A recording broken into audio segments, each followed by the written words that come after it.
बलौदाबाजार से इस वक्त की बड़ी खबर, नाबालिग छात्रों से छेड़छाड़ का मामला सामने आया है। शिक्षक टिकेश्वर शाहजीत पर छात्रों ने आरोप लगाए हैं, अश्लील बात करने और बैड टच का आरोप लगाया। करीब 24 छात्रों के परिजन स्कूल पहुंचे।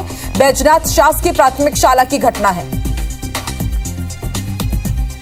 तो नाबालिग छात्रों के साथ छेड़छाड़ का आरोप लगा है। शिक्षक टिकेश्वर पर अश्लील बात करने और बैड टच का आरोप लगा है और इसके विरोध में छात्रों के परिजन स्कूल पहुंचे हुए हैं। करीब 24 छात्रों ने ये गंभीर आरोप लगाए हैं।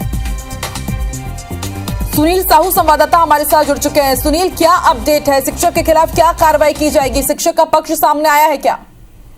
देखिए, ये पूरा मामला कसडोल थाने के बैजनाथ प्राथमिक शाला का है, जहां पढ़ रहे 7वीं 8वीं के बच्चों के द्वारा अपने ही स्कूल के टीचर, जिनका नाम टिकेश्वर बताया जा रहा है, इनके ऊपर गंभीर आरोप लगाते हुए बच्चों ने बताया कि ये उनके साथ बेड टच, अश्लील बातें और कई तरीके की जो असामान्य गतिविधियां हैं उसको अंजाम देते आ रहे हैं। हालांकि पूर्व में इस टीचर के द्वारा ऐसे कृत्य और सामने आए थे, जिसके बाद समझा बुझाकर उसको वापस स्कूल में रखा गया था। लेकिन आज जब बच्चों ने एक नहीं बल्कि 2 क्लास के कई दर्जन बच्चे लगातार इस तरीके की शिकायतें, गंभीर शिकायत जब किए, तब जाके परिजनों का हंगामा स्कूल में देखने को मिला। परिजन स्कूल पहुंचे और जमकर घंटों तक प्रिंसिपल के ऑफिस में बैठकर हंगामा हुआ। स्कूल के टीचर को भी वहां पर, जो आरोपी टीचर है उसको भी वहां पर बैठाकर पूछताछ की गई, तब जाकर मामले का पूरा खुलासा हुआ। हालांकि इस पूरे मामले पर स्कूल के प्रिंसिपल ने बताया कि बच्चे के द्वारा शिकायत तो किया गया है, परिजनों ने भी बताया कि लगातार बच्चों की शिकायत हमें प्राप्त हुई है। वहीं जो आरोपी टीचर, उसका कहना है कि किसी साजिश के तहत बच्चों को बरगलाया गया है, जिसकी वजह से बच्चे इस तरीके से उनके खिलाफ में बोल रहे हैं। निश्चित तौर पर एक बहुत बड़ा और गंभीर मामला है। हालांकि अभी फिलहाल जो गांव के तमाम ग्रामीण हैं यहाँ पर इकट्ठे हुए स्कूल के प्रांगण में, और वो आगे की कार्रवाई के लिए वो मांग कर रहे हैं, और हो सकता है कि कुछ देर में वो पुलिस थाना का रुख करें ताकि एफआईआर दर्ज कराकर कड़ी कार्रवाई की जा सके इस पूरे मामले पर। शुक्रिया पूरी जानकारी के लिए सुनील, आप नजर बना के रखिएगा।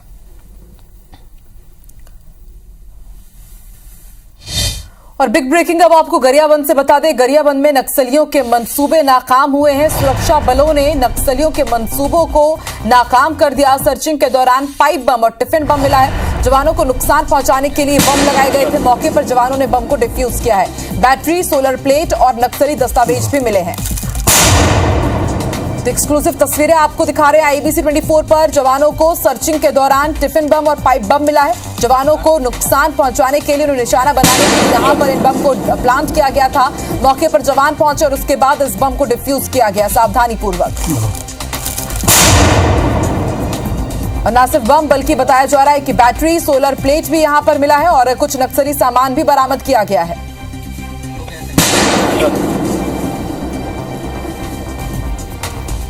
तो नक्सल मोर्चे पर हर रोज सुरक्षा बलों को बड़ी कामयाबी मिल रही है और ये तस्वीरें साफ बयां कर रही है कि किस तरह से नक्सलियों की बौखलाहट अफसरों पर जा पहुंची है। जवानों को निशाना बनाने के लिए इस तरह पाइप बम, आईईडी बम यहां पर इस तरह से प्लान किए जा रहे हैं। लेकिन आप देखिए किस तरह से सावधानी पूर्वक सुरक्षा बलों ने नक्सलियों के मंसूबों को नाकाम किया।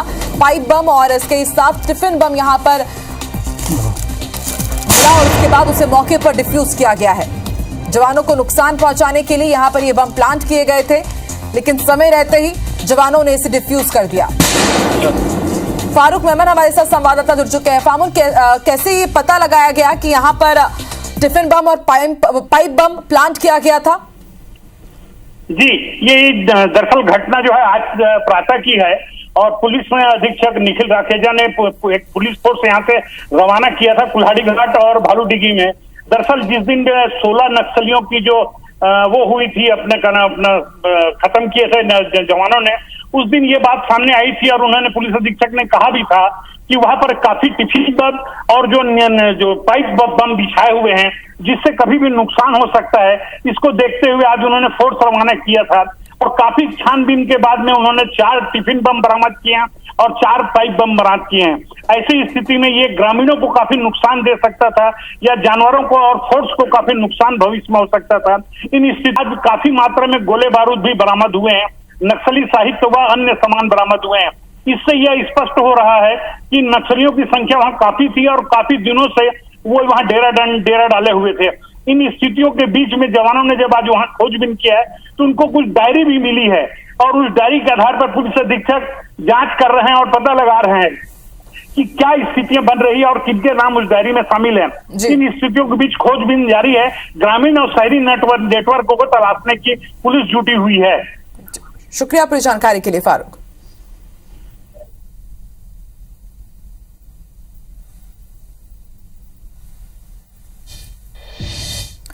सुरक्षा बलों के बढ़ते दबाव के बीच नक्सलियों ने संगठन में बड़ा फेरबदल किया है। नक्सल संगठन में हिड़मा से जिम्मेदारी छीन ली गई है। जानकारी के मुताबिक माड़वी हिड़मा को नक्सलियों के बटालियन नंबर 1 से हटा दिया गया है। उसकी जगह अब पतिराम मांझी को जिम्मेदारी दी गई है। हिड़मा सीसी मेंबर बना रहेगा। बता दें कि हिड़मा नक्सली संगठन में सबसे बड़े नामों में से एक है।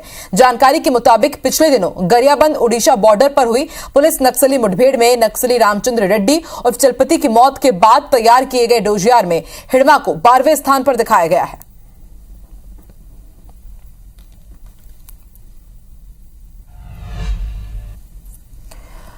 अयोध्या के बाद छत्तीसगढ़ की साय सरकार अपने पूरे कैबिनेट के साथ 13 फरवरी को प्रयागराज जाने वाली है, जहां मुख्यमंत्री विष्णुदेव साय समेत तमाम मंत्री गंगा स्नान करेंगे। साय सरकार के महाकुंभ में स्नान पर अब सियासत तेज हो गई है। कांग्रेस नेता और छत्तीसगढ़ के पूर्व मंत्री शिव डहरिया ने तंज कसा और कहा कि भ्रष्टाचार के पाप भाजपा के धुलने वाले नहीं है स्नान करने से।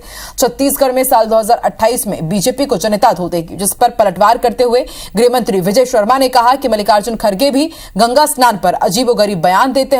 कांग्रेस सरकार में घोटाले हुए हैं, जिसके चलते कई लोग जेल में हैं, इसलिए कांग्रेस नेता सिर्फ भ्रष्टाचार की ही बात करते हैं। मलमल धोए शरीर को, धोए न मन का मैल, नहाए गंगा गोमती रहे बैल का बैल। अगर मन में आपका मैल भरा हुआ है तो गंगा गोमती नहाने का कोई फायदा नहीं होता। भ्रष्टाचार का पाप जो भारतीय जनता पार्टी में है वो धुलने वाला नहीं है और आने वाले 2029 के चुनाव में यहाँ की जनता उनको धो देगी। कांग्रेस के राष्ट्रीय अध्यक्ष मल्लिकार्जुन खड़गे भी कहते हैं कि डुबकी लगा लेने से ये हो जाएगा क्या, वो हो जाएगा क्या, ये कहते हैं। अरे धार्मिक अनुष्ठान करे उसको आप ऐसा क्रिटिसाइज करेंगे तो उनकी ऐसी भावना है। वो कोयले का घोटाला किए जिसपे जेल में है बहुत सारे लोग, कुछ बेल पर है। उन्होंने शराब का घोटाला किया, जेल पर है, पीएससी का घोटाला किया। ये घोटालों वाली सरकार जो थी उस सरकार के लोगों को वही दिखता है। सूरजपुर से बड़ी खबर मिल रही है। यहां पर तेज रफ्तार कार का कहर देखने को मिला। हादसे में कार चालक युवक की मौत हो गई। 2 दंपति समेत 7 लोग घायल हुए हैं। कुंभ स्नान कर ये वापस लौट रहे थे। सोनभद्र के चौपन इलाके के पास ये दर्दनाक हादसा हुआ है, जहां तेज रफ्तार कार दुर्घटनाग्रस्त हुई। बताया जा रहा है कि कार चालक युवक की मौके पर ही मौत हो गई है। 2 दंपति समेत 7 लोग घायल हुए हैं।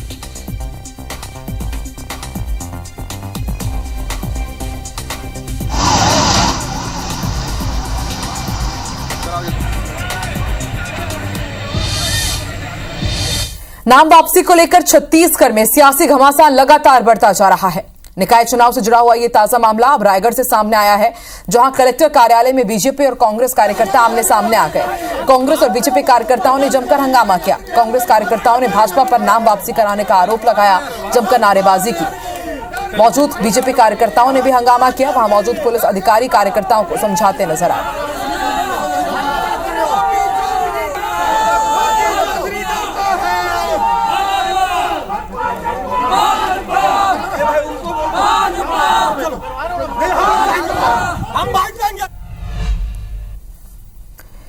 राजनांदगांव में कांग्रेस को बड़ा झटका लगा है। जिला कांग्रेस अध्यक्ष ने इस्तीफा दे दिया है। अनिल मानिकपुरी ने इस्तीफा दिया है। मोहला मानपुर अंबागढ़ कांग्रेस अध्यक्ष ने इस्तीफा दे दिया है। राजनांदगांव में प्रेस कॉन्फ्रेंस कर उन्होंने जानकारी दी। कल बेमेतरा कांग्रेस जिला अध्यक्ष बंसी पटेल ने भी इस्तीफा दिया था और अब एक बार फिर कांग्रेस को बड़ा झटका लगा है राजनांदगांव से।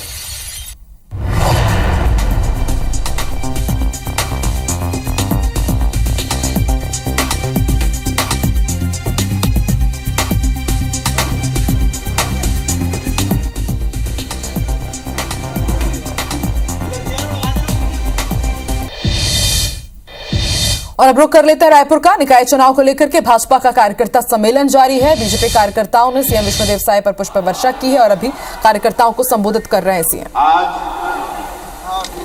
रायपुर नगर निगम के 70 वार्ड के देवतुल्य कार्यकर्ता भाई बहनी मन के इस सम्मेलन में हमारे बीच में मंच में विराजमान जेकर भाषण अभी हमन सुने हैं, बड़ा वजूसी भाषण हमारे प्रदेश के यशस्वी अध्यक्ष हमारे जगदलपुर के विधायक आदरणीय किरण देव जी,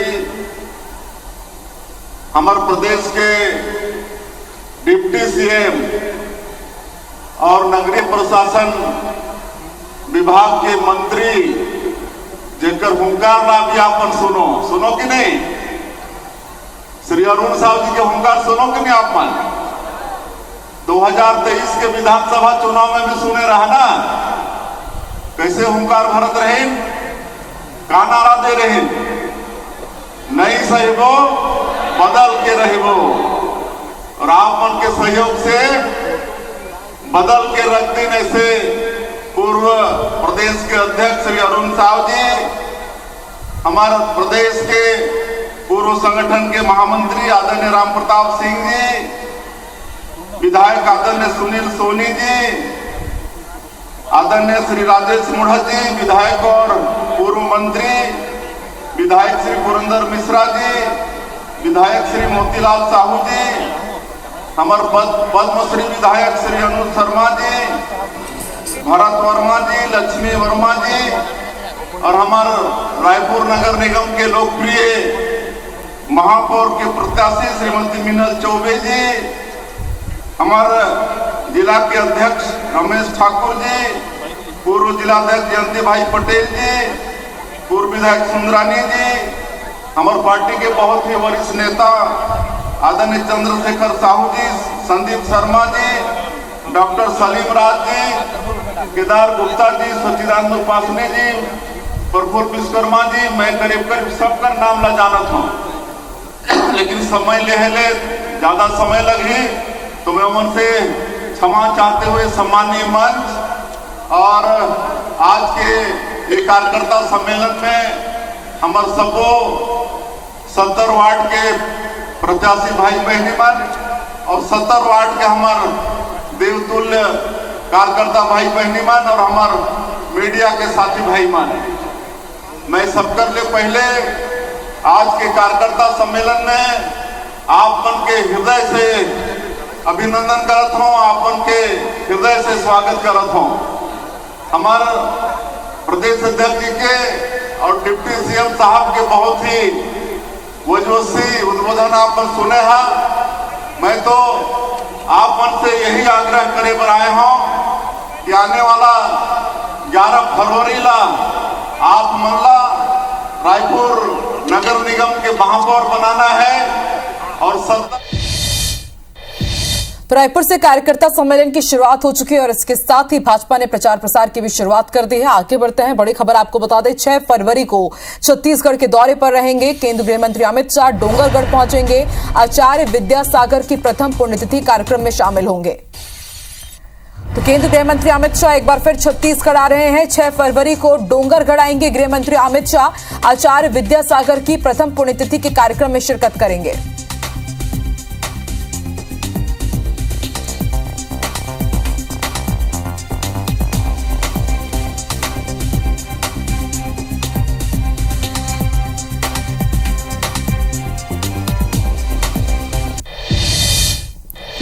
बेमेतरा की खमरिया नगर पंचायत में नामांकन भरने के बाद बीजेपी और कांग्रेस के प्रत्याशियों ने डोर टू डोर चुनाव प्रचार शुरू कर दिया है।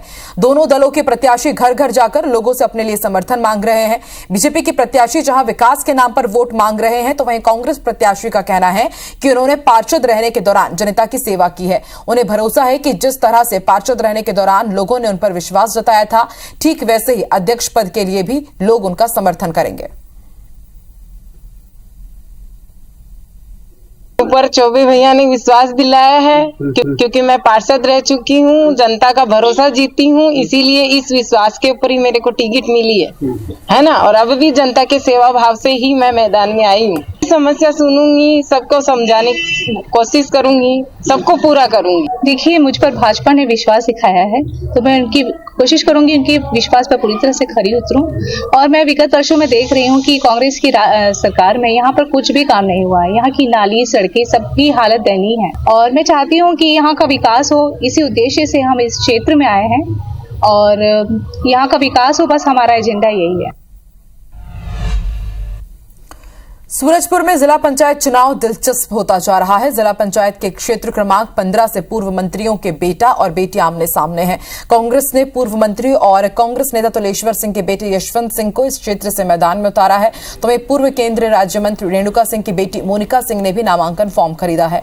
यशवंत और मोनिका के मैदान में आने से सीट पर मुकाबला बेहद दिलचस्प हो गया है।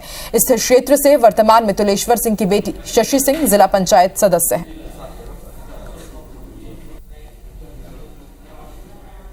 मैंने अपनी माताजी को जनसेवा के लिए समर्पित देखा है और उनको देखकर ही मुझे इस क्षेत्र में आने की प्रेरणा मिली है और जनसेवा को ही अपना लक्ष्य, अपना संकल्प बना के आगे बढ़ना चाहती हूँ। चुनौती मुझे नजर नहीं आती, लेकिन हाँ, विजन बड़ा है मेरा। मैं चाहती हूँ मैं लोगों के जीवन में बदलाव ला सकूं, लोगों के सुख और दुख में उनके साथ खड़ी हो सकूं। छत्तीसगढ़ में नगरीय निकाय चुनाव का संग्राम बेहद तेज हो गया है। इसी बीच सूरजपुर में कांग्रेस को बड़ा झटका लगा है। विश्रामपुर नगर पंचायत के अध्यक्ष पद की कांग्रेस दावेदार नीलम यादव का नामांकन निरस्त हो गया है। निर्वाचन अधिकारियों के मुताबिक कांग्रेस के प्रत्याशी का नामांकन इसलिए निरस्त किया गया क्योंकि जाति प्रमाण पत्र दाखिल नहीं किया गया था। वहीं इस मामले पर कांग्रेस निर्वाचन आयोग पर गंभीर आरोप लगा रही है। कांग्रेस का कहना है कि अधिकारी बीजेपी के दबाव में काम कर रहे हैं। वहीं निर्वाचन आयोग के अधिकारियों का कहना है कि नियमों के मुताबिक अध्यक्ष पद के दावेदार का नामांकन निरस्त किया गया है। वहीं कानून के जानकार भी इस फैसले पर सवाल खड़े कर रहे हैं। कांग्रेस प्रत्याशी का नामांकन निरस्त होने के बाद अब कांग्रेस नेता निर्दलीय उम्मीदवार शकुंतला सोनी के समर्थन का दावा कर रहे हैं। तो सत्ता का दबाव ही है। मैं सुनी हूं कि उनके विधायक के द्वारा भी बोला गया कि ऐसा नहीं हो सकता, लेकिन इसके बाद भी सत्ता के दबाव है, ऐसा दबाव प्रशासन पर कि इस विधायक का भी नहीं सुना जा रहा है और हमारे प्रत्याशियों के साथ साथ अन्य प्रत्याशियों का फार्म रिजेक्ट किया गया। प्रमाण पत्र सक्षम अधिकारी की अभी आवश्यकता नहीं है। आपने कंडिका 18 को विलोपित कर दिया है, तो उसको ना मान करके भी 24 के आधार पर हमको खारिज कर दिया गया है। तो ये बिंदु उठते हैं कि एक ही न्यायालय का एक ही रिटर्निंग ऑफिसर 5 फार्मों में से एक फार्म को बिना जाति के स्वीकार करता है और 3 को निरस्त करता है। तो ये जो रिटर्निंग ऑफिसर का कार्य है, ये स्पष्टता कानून के विरुद्ध है। है तो आपत्ति का निराकरण करना आवश्यक है और आपत्ति का निराकरण जो है निर्वाचन अधिनियम 1994 और रिटर्निंग अधिकारी का जो हैंडबुक है उसमें जो नियम निर्देश है उसके तहत किया गया है। राजनांदगांव में कांग्रेस से टिकट नहीं मिलने पर कई नाराज नेता निर्दलीय चुनाव लड़ रहे हैं। अब इन असंतुष्ट नेताओं को मनाने और उनका नाम वापसी कराने का दौर जारी है। नगर निगम कांग्रेस के चुनाव संचालक राजेश तिवारी 2 दिनों से कांग्रेस के कार्यकर्ताओं के साथ बैठक कर रहे हैं। इस दौरान चुनाव संचालक राजेश तिवारी के सामने नारेबाजी भी हुई। वार्ड से 30 कांग्रेस प्रत्याशी बनाए गए शकील रिजवी को बदलकर उनकी जगह आमीन हुड्डा को प्रत्याशी बनाने की मांग की गई है।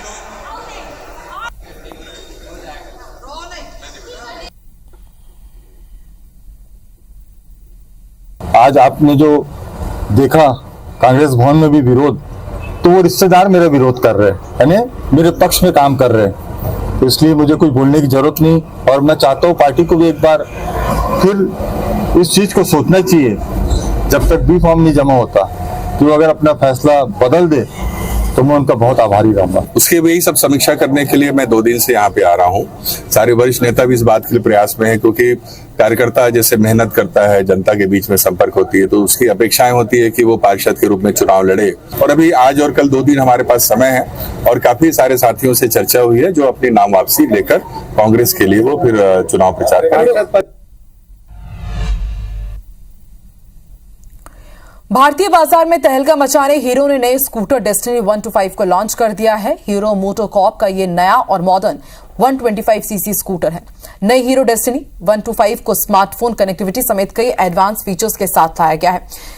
इसमें और क्या खास फीचर्स हैं जो इसे और स्पेशल बनाते हैं, देखिए इस रिपोर्ट में।